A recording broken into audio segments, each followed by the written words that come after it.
You're watching GboahTv. Kindly subscribe to our YouTube channel for more videos. Click on the subscribe button down below and the bell beside it. This will notify you once we drop a new video. Thank you.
Yemi, Yemi,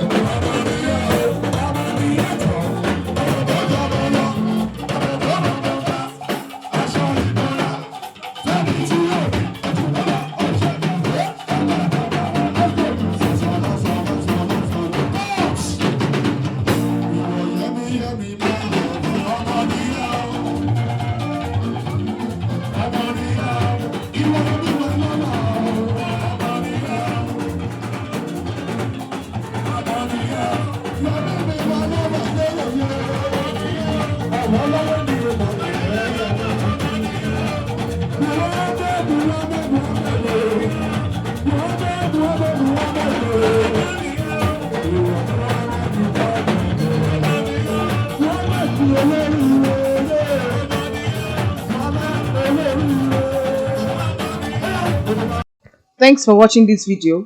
Please don't forget to click on the subscribe button. Kindly comment and share. We drop new videos daily. Thank you.